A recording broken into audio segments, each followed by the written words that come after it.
السلام علیکم عزیز طالبات، آئیے آج ہم شروع کرتے ہیں سورۃ الغاشیہ کا دوسرا پارٹ۔ بسم اللہ الرحمن الرحیم۔ جی، وجوہ یومئذ ناعمہ، کتنے چہرے اس دن ناعمۃ تر و تازہ ہوں گے۔ اللہ تعالیٰ اسی صورت کے اندر جہاں پہ اللہ تعالیٰ نے اہل جہنم کا ذکر فرمایا کہ ان کے چہروں سے ندامت ٹپکتی ہوگی، وہیں بھی اللہ فرما رہے ہیں کہ اہل جنت کے چہرے کیا ہوں گے؟ تر و تازہ ہوں گے۔ جیسے ایک انسان خوش ہوتا ہے تو اس کے چہرے سے پتہ چلتا ہے، اگر وہ پریشان اور غمگین ہوتا ہے تو اس کے چہرے سے پتہ چل جاتا ہے۔ تو اسی طرح اہل جنت کے چہرے خود بتا دیں گے کہ وہ جنتی ہیں۔ وجوہ بھی وجہ کی جمع آتی ہے، کتنے چہرے اس دن تر و تازہ ہوں گے۔ لسعیہا راضیہ، اپنی کمائی پہ راضی ہوں گے، اپنی کمائی پہ کیا ہوں گے؟ راضی ہوں گے۔ یہ نہیں کہ ان کے پاس بینک بیلنس ہوگا، نہیں، انہوں نے دنیا کے اندر اللہ کو راضی کیا تھا، ان کو اللہ نے بھیجا نہ تھا دنیا کے اندر مجھے راضی کرنا، اور انہوں نے واقعی حق ادا کر دیا اپنے بندہ ہونے کا۔ تو انہوں نے کوششیں کی دنیا کے اندر، دنیا کے لیے بھی اور آخرت کے لیے بھی کوشش کی، تو وہ اپنی اس کمائی پہ راضی ہوں گے کہ انہیں دنیا کے اندر رہ کر آخرت کما لی تھی، اللہ کو راضی کر لیا تھا۔ فی جنت عالیۃ، اونچے باغات میں ہوں گے۔ جنت کہتے ہیں باغ کو، اونچے باغات میں ہوں گے۔ دنیا کے باغات میں اور جنت کے باغات میں بندہ موازنہ نہیں کر سکتا۔ ان باغوں کی وہ بات ہے کہ انہیں نہ کسی آنکھ نے دیکھا ہے، نہ کسی کان نے ان کے بارے میں سنا ہے، نہ کسی کے دل پہ ان کا گمان گزرا ہے کہ وہ کیسے ہوں گے۔ وہ اللہ کا مہمان خانہ ہوگا۔ لا تسمع فیہا لاغیۃ، نہیں سنیں گے اس میں کوئی بیہودہ بات۔ اس جنت کے اندر اہل جنت ایک دوسرے سے کسی قسم کی کوئی بھی بری بات، گالی گلوچ، حسد، ریا، کینہ، یہ کچھ بھی نہیں ہوگا ان کے سینوں کے اندر۔ اللہ تعالیٰ ساری غلاظتیں نکال دیں گے۔ فیہا عین جاریہ، اس میں چشمے ہوں گے جاری، اس میں چشمے ہوں گے جاری، ہر چیز کا چشمہ، پانی کا چشمہ، دودھ کا چشمہ، شہد کا چشمہ، شراب کے چشمے، ہر رنگ کے چشمے، جس کا جو جی چاہے گا وہ پیے گا۔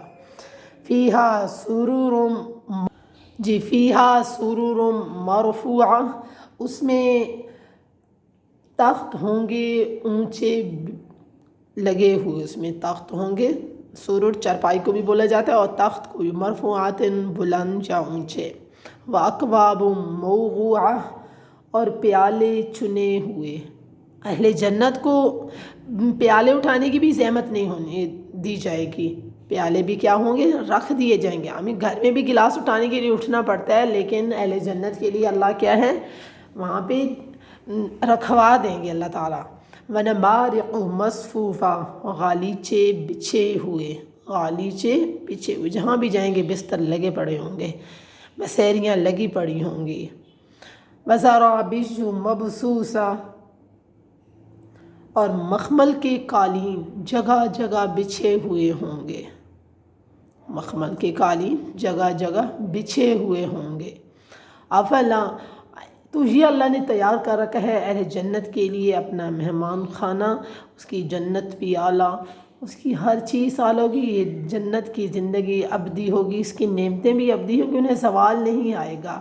وہ دنیا کی نعمتوں کی طرح ختم نہیں ہوگی، نہ وہ بوسیدہ ہوں گی، نہ وہ پرانی ہوں گی، نہ انہیں زوال آئے گا، نہ وہ بھی ختم ہوں گی۔ تو اللہ تعالیٰ مجھے بھی اور آپ کو بھی جنت کی تیاری کرنے والا بنائے، اور ہمارے اولاد کو بھی بنائے، اور ہمیں قرآن پہ عمل کرنے والا بنائے۔ یہ دین حق ہے، اور یہ حق ہے ہم پر کہ ہم اس کو سیکھیں، آگے سکھائیں، اپنی نسلوں کو سکھائیں۔ بذات ایک ماں ہونے کی، جیسے حدیث پاک میں آتا ہے نا کہ اللہ تعالیٰ قیامت کے دن ہر آدمی سے پوچھیں گے کہ میں نے تمہیں جس کے اوپر حاکم بنایا تھا، تم نے اپنی مطلب اولاد کا یا اپنے حاکم ہونے کا کیا حق ادا کیا؟ اگر والد کو اللہ نے حاکم بنایا تھا اولاد پر تو والد سے پوچھا جائے گا، ماں اگر حاکم ہے اولاد پہ تو ماں سے پوچھا جائے گا، جو بھی بڑا ہے اس سے اس کے محکوم کے بارے میں پوچھا جائے گا کہ ہم نے تمہیں حاکم بنایا تھا۔ تو ایک ماں بحیثیت ماں کے ہمارا یہ حق بنتا ہے کہ ہم اگرچہ کسی کو نہ پڑھائیں باہر جا کے، ہم مدارس میں، ہم سکولوں میں نہ پڑھائیں، لیکن خدا کے لیے ہم اپنے بچوں کو یہ دین لازمی سکھائیں گھر بیٹھ کے۔ ہم یہیں سے سیکھ کے، ہم یہ نیٹ سے سیکھ کے، آن لائن قرآن سیکھ کے، آن لائن اسی طرح ہم ترجمے سیکھ کے ہم اپنے بچوں کو پڑھانے کی کوشش کریں۔ اس سے یہ فائدہ ہوگا کہ ہمارے بچے بھی سیکھ جائیں گے، ہم خود بھی سیکھ جائیں گے، ہمارے بچوں کو باہر نہیں نکلنا پڑے گا، وہ دین بذات خود ایک ماں سے سیکھیں گے۔ تو امید ہے میری یہ ویڈیو آپ کو پسند آئی ہوگی، ضرور لائک کیا کریں، اسے زیادہ سے زیادہ شیئر کیا کریں تاکہ میرے اور آپ کے لیے صدقہ جاریہ بنے۔ یہ دین تو صدقہ جاریہ ہے، ہم نے اور آپ نے ایک دوسرے سے کچھ نہیں لینا، نہ حاصل کرنا ہے، تو ہمیں کیا چاہیے؟ صرف آخرت کی کمائی چاہیے۔ تو آئیے حصہ لیجئے اس میں، اپنی اولاد کو سکھائیے، خود بھی سیکھیے، انہیں باہر بھیجنے کی بجائے، آج کا فتنوں کا دور ہے، بجائے اس کے کہ ہم اپنے بچوں کو دوسروں کے ہاتھوں میں دیں، تو ہم خود دین سیکھیں اور اپنے بچوں کو سکھائیں۔ ہمیں اجازت دیجیے اگلی ویڈیو تک کے لیے، اللہ حافظ۔